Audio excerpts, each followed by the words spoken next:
প্রতিবারের নয় এবারও মামাবাড়ি চড়ক পুজো হচ্ছে। তো আমি তোমাদের আগেবার দেখিয়েছিলাম চড়ক পুজোর বিভিন্ন যে মুহূর্তগুলো, তো এইবারও আমি মামাবাড়ি চলে এসেছি। আজকে তোমাদের সঙ্গে শেয়ার করব সন্ন্যাসীদের খেজুর ভাঙা এবং ধুনুচি খেলা। তাহলে সেইখানটায় আমরা যাবো, গিয়ে তোমাদের পুরোটা দেখাবো, নিজেও এনজয় করবো, তোমাদের পুরোটা এনজয় দেওয়ার চেষ্টা করবো।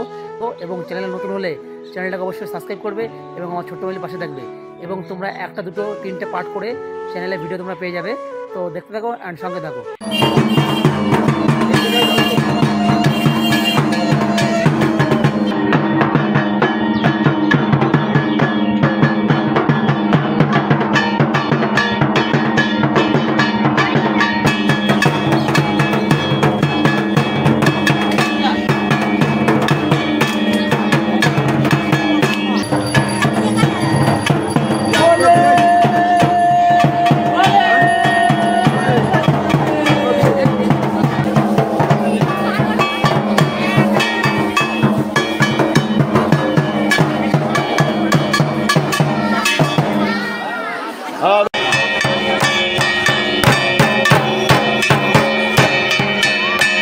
এখন এর কাছে ওঠা হবে।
এখন